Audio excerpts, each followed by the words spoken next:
Thank you, Alvin, and thank you, Ryan, and thank you for the team, and also for all of you who are here. I'm actually very nervous. I much rather write and be behind the scene than be in front of people and read or even teach for that matter. But thank you for giving me this opportunity. When Ryan asked me this, I will read my material in a few minutes. When Ryan asked me this, it was really good. And I think part of what he had said at that time too, because we don't stop and look back and see how we have been molded as a result of God's continuous work in our lives. And it just happened soon after this whole thing was over. About 2 weeks ago, I was back in Memphis where I was a student 37 years ago. I know some of you were not even born. And I told them, I read a portion of what I had written and told them about 15 of my intimate friends. There was over 150 people. And they started to tell all the stories that happened while I was in school with them 3 years. And some that I had even forgotten. Like one was we were in a parking lot, and it's a long story, but I'm sitting in a canoe in the middle of a church parking lot in the rural Mississippi, surrounded by 7, 8 cars of police. And my friend who put me in the first place there was telling the story, and we all had a belly laugh and looking back on seeing how God is always gracious. So I'm happy to share my life, but that's just the tip of the iceberg. And I'm sure many of you can identify with it. The editors have asked me to start reading from page 23, where it says, so there I was. So I will start reading from there. Give me a minute, I'm gonna change my reading glasses. Part of old age, right? So there I was in my dorm, a frightened Indian rooming with a hot-tempered American. My little pond was swallowed up by a tsunami of unknowns. I was drowning in an ocean of new experiences, emotions, ethics, beliefs, and worldviews. Mississippi Burning, a biographical crime thriller loosely based on an investigation of the death of 3 Black young men in Mississippi, came to the theaters in 1988. That same year, my friend Gary and I were held at gunpoint by police in rural Alabama on our return from a missions conference in Georgia. Just because we stopped at a convenience store at 2 a.m. He was Black, I was brown, a Mexican. As we left the store and walked to our car, cops surrounded us with shotguns drawn, yelling at us to get down on our knees. Fortunately, our white friend, who was sleeping in the car, woke up and convinced the police that we weren't any threat to the store clerk. Every step of my life, I faced prejudice, insult, racism, and even hatred. But I made up my mind that I refused to be victimized. Instead, I would change the world, or at least my sphere of influence, by my actions. I would love people of all colors, races, and religions. So I started with my life. Whereas my caste arranged marriages and paired people within one's own race, I decided to date and marry a Christian of any color. Whereas my culture hated adoption, I wanted to adopt children, possibly of other races. These self-predicted prophecies would end up coming true. During my final year in college, I fell in love with a blonde-haired, blue-eyed girl. Back in 1988, whites didn't marry Blacks or Browns.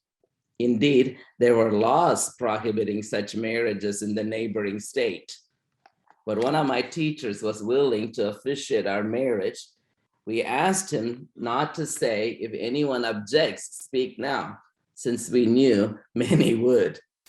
Nearly 20 years later, my best man told me that there were bets on how long our marriage would last. Some obviously lost. Later this month, we will celebrate our 33rd wedding anniversary. When we moved to a larger city with a significant Hispanic community, we realized that racism is colorblind. I was brown like them, yet not one of them. I was a brown gringo. Christians there weren't immune to racism either. Although they spoke of reaching the Hispanic community around them with the gospel, some secretly hated us for being a mixed couple. Years later, the pianist of our church confessed this and asked for our forgiveness. When the terrorists flew planes into buildings, an elder's wife said to me, "I hate people like you. Go home." I didn't say this in this writing. I asked her, "You mean you hate missionaries?" And she really didn't have an answer. But I pursued my goal of being a world citizen, a lover of all peoples, starting with my family. My wife and I had two biological sons, and we adopted our eldest son, a child of mixed races.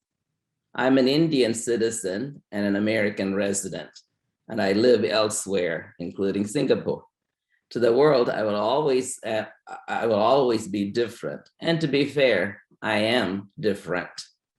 My wife and I decided that we would extend our sphere of influence and truly live among other cultures. As missionaries, we went to India in 1996. I thought I was returning to my homeland, but I wasn't. Our helper said to me one day, "You don't smell like an Indian." I asked her, "What does she mean?" And she said, "Even the lady who sells flowers charges you 3 times more than she charges others. Bankers, telephone repairmen, electricians, and shopkeepers charged me a Western price." I was not a true Indian. My own government designated me as a non-resident Indian, although I resided in India. This wasn't ironic, for my green card with the United States read that I'm a resident alien, maybe from Mars. I didn't yield to the insults of fellow Indians. I decided to cherish my ability to balance both the worlds, the Western and the Eastern.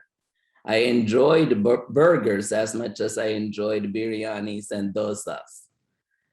At home, I listened to operas and rock and roll. At functions, I enjoyed Bharatanatyam dances and Bollywood songs. I had the best of both worlds, or all worlds. 10 years later, the mission agency I was under moved my family to the Philippines. I didn't anticipate the new kind of prejudice that I would face in the Philippines.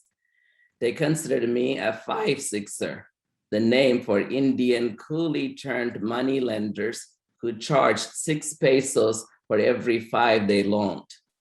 By the color of my skin and the appearances of my face, I was one of the 5-6ers, and some even refused to serve me at a bank or a telephone exchange.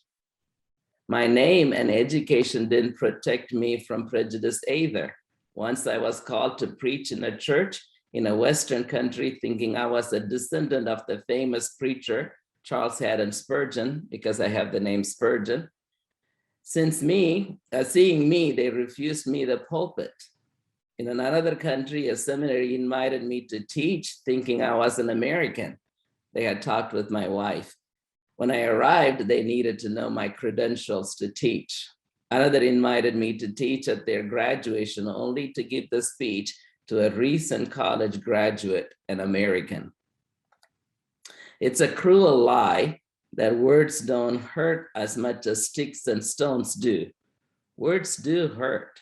Every time someone insulted me because of my race, citizenship, religion, or culture, an instinctive reaction would be to feel victimized, to feel upset, belittled, and pitiful.